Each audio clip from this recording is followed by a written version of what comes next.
let me help you understand the enemy.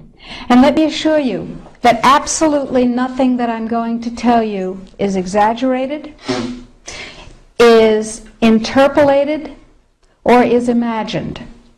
Everything I'm going to tell you is documented. And a great deal of it is documented on my website, which is www.healthfreedomusa, one word, healthfreedomusa.org. And so they created a trade commission. That's a very important pair of words, a trade commission called the Codex Alimentarius Commission. It is not a public health commission.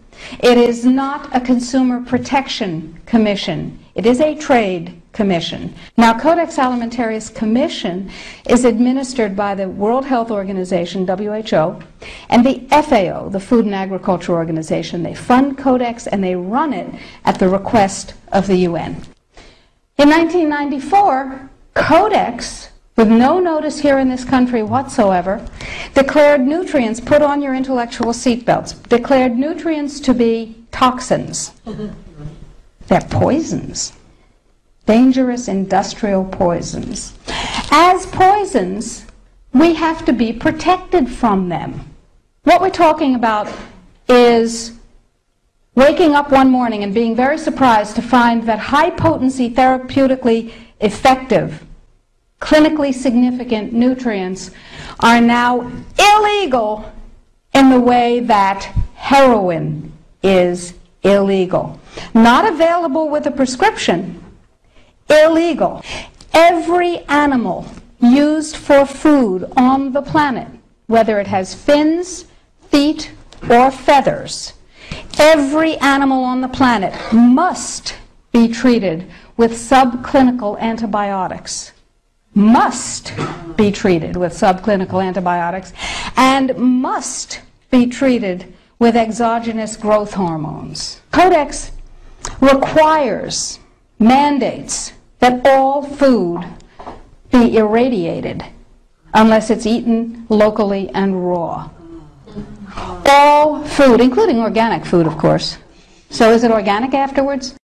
Go to Codex Alimentarius, do a Google search, and look, there are drop-down menus at the top of the official Codex page. Look at the toxins and the veterinary chemicals and the levels that are set. They are terrifying. In 2001, 176 countries, including the United States, got together and they said there are 12 really bad organic chemicals. They're called POPs, persistent organic pollutants. There are a lot of them, but there are 12 that are so bad that nobody could disagree that those 12 POPs had to be banned worldwide. Codex has brought back seven of the 9 forbidden POPs that 176 countries banned worldwide. Dieldrin, aldrin, hexachlorobenzene. And the food that is imported from other countries that contains these substances cannot be stopped at our borders, because otherwise it would be, God forbid, a trade violation. That's how Codex works. In the WHO-FAO projections, the epidemiological projections, they estimate, not I, they estimate, they're the experts, that just the vitamin and mineral guideline alone, when it goes into global implementation on December 31st, 2009, will result in a minimum of 3 billion, that's B, bad, big, billion deaths. 1 billion through simple starvation. Those folks who die are not particularly economically successful from the point of view of the corporations. But the next 2 billion, they will die from the preventable diseases of undernutrition. Who will live? Probably those people who are wealthy enough and powerful enough to have their own pushers of clean food and nutrients. That's who will live. You and I? Probably not. Our children? Probably not. Our grandchildren?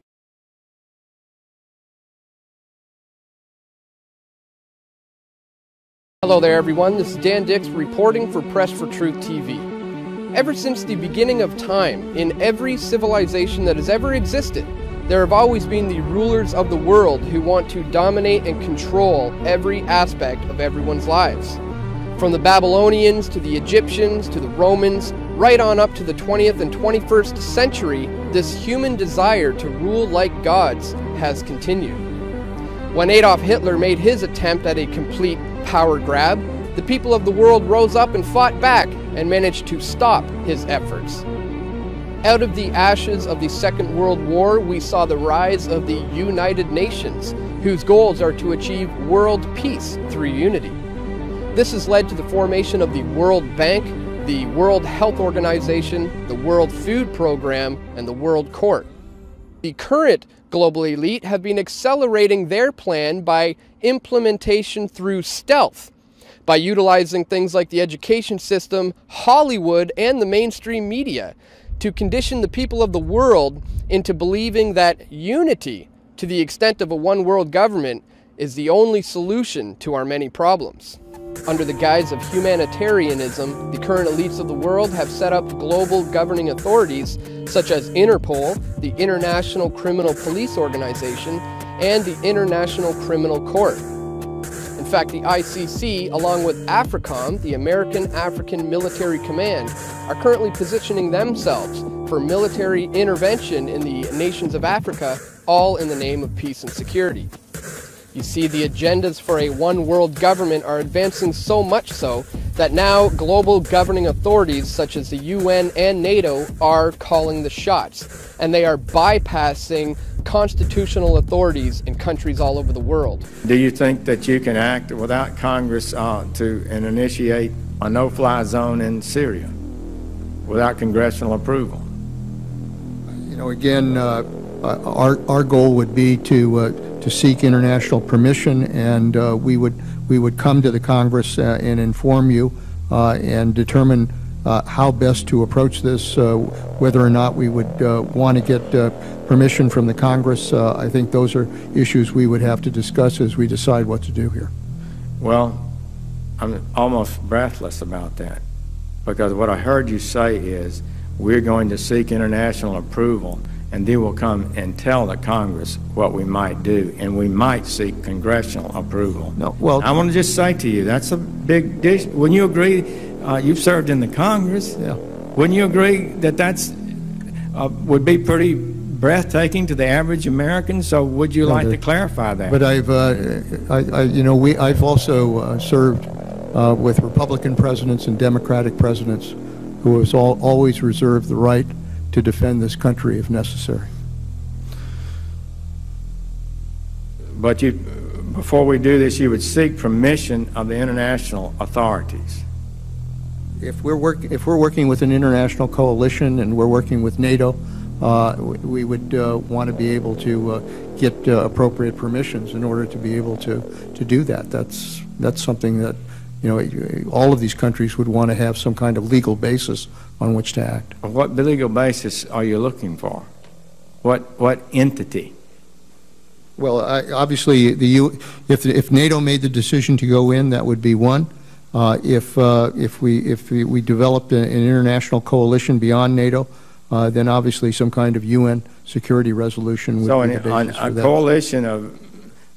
So you're saying NATO would give you a legal basis, and an ad hoc coalition of nations would provide a legal basis?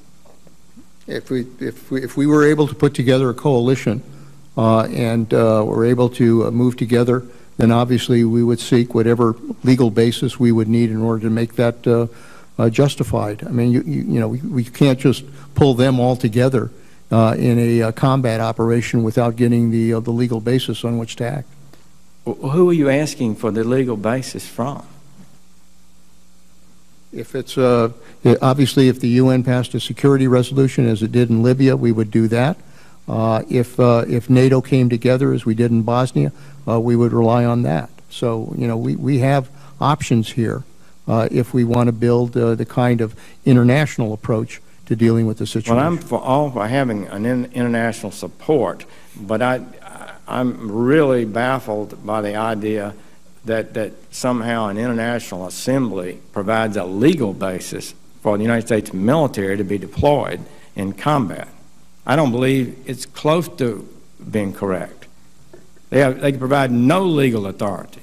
The only legal authority that's required to deploy the United States military is the Congress and the President and the law and the Constitution. We are being led to believe that the U.S. military has intervened in countries like Afghanistan, Iraq, and Libya to bring them freedom and democracy. However, more and more people these days are beginning to see through the lies.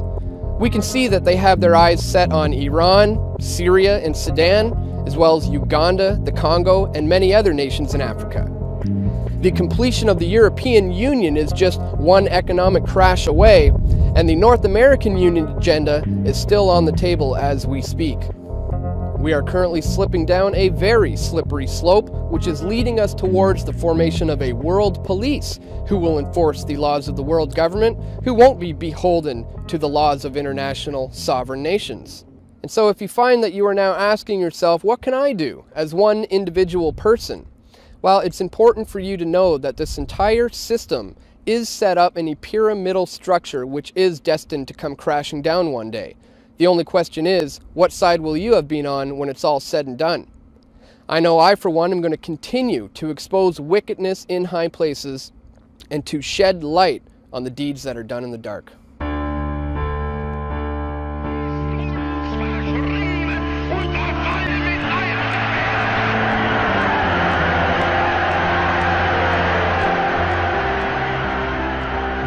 The hope that each of us has to build a new world order in which nations and peoples with different systems and different values can live together in peace. We have before us the opportunity to forge for ourselves and for future generations a new world order, a world where the rule of law, not the law of the jungle, governs the conduct of nations. Now we can see a new world coming into view. A world in which there is the very real prospect of a new world order. It is a big idea, a new world order, where diverse nations are drawn together in common cause to achieve the universal aspirations of mankind.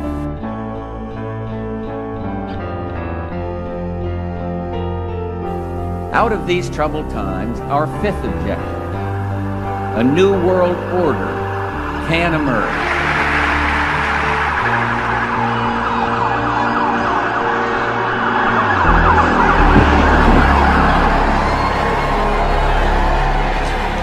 There is a chance for the President of the United States to use this disaster to carry out what his father, a phrase his father used, I think, only once, and hasn't been used since, and that is a new world order. There's a need for a new world order. In the next few years, a solution will emerge, that people will look into that cauldron and decide that they have to learn their limits. But I think that at the end of this administration, with all its turmoil, and at the beginning of the next, we might actually witness the creation of a new order. After 1989, President Bush said, and it's a phrase that I often use myself, that we needed a new world order. It is a new mindset that the world now needs. It is a real, global New Deal that we need, an ecological and an economic New Deal that we need. In the name of France, I call upon all states to join ranks in order to found the new world order of the 21st century. I think a new world order is emerging, and with it the foundations of a new and progressive era of international cooperation. we need a world of shared global rules, founded on shared global values. When we are successful, and we will be, we have a real chance at this new world order, an order in which a credible United Nations can use its peacekeeping role to fulfill the promise and vision of the UN's founders. We have before us the opportunity to forge for ourselves and for future generations a new world order, a world where the rule of law, not the law of the jungle, governs the conduct of nations. When we are successful, and we will be, we have a real chance at this new world order, an order in which a credible United Nations can use its peacekeeping role to fulfill the promise and vision of the UN's founders. There's a need for a new world order, but it has different characteristics in different parts of the world. The affirmative task we have now is to actually create a new world order. A world in which there is the very real prospect of a new world order. It's about the future of Europe and a new world order. After 1989, President Bush said, and it's a phrase that I often use myself, that we needed a new world order.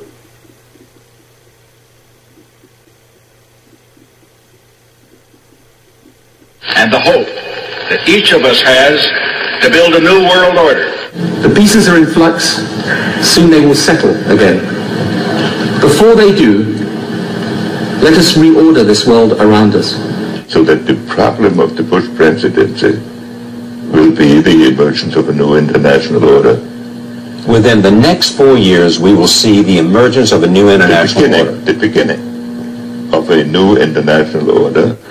But today, with Asia already outproducing Europe, India and China are clearly becoming part of our new order. So, in conclusion, ladies and gentlemen, a new world is emerging. It is a new world order with significantly different and radically new challenges. I think its task will be to develop an overall strategy for America in this period when really a new world order can be created. It's a great opportunity. It isn't just a crisis. That this crisis, in the way that has developed, will require some kind of a world government. Good evening, everybody. President Obama and British Prime Minister Gordon today calling for a new world order to tackle our global economic crisis. And the President outlined his vision of a new world order in which the U.S. would participate fully. We've got to give them a stake in creating the kind of world order that I think all of us would like to see.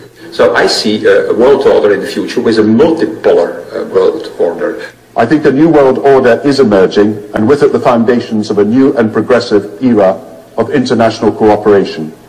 We have resolved that from today we will together manage the process of globalization to secure responsibility from all and fairness to all. And one of the ways that will drive the change is through global governance and global agreements. But in a globalized economy, we are going to have to take global responsibilities, and there is going to have to be some semblance of global governance.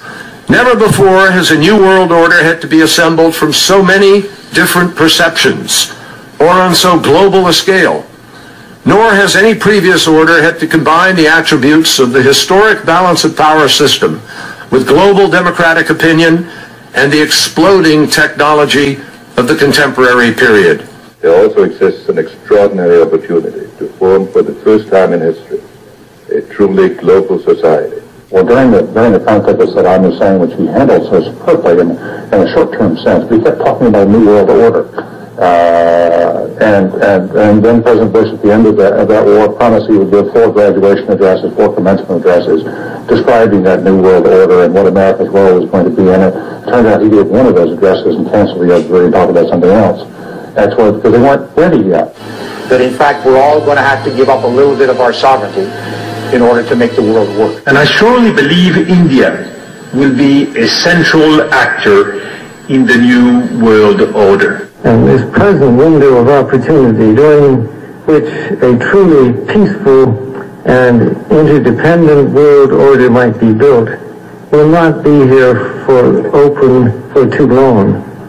Already there are powerful forces at work that threaten to destroy all of our hopes and efforts to erect an enduring structure of global cooperation. Are you optimistic a global system can happen?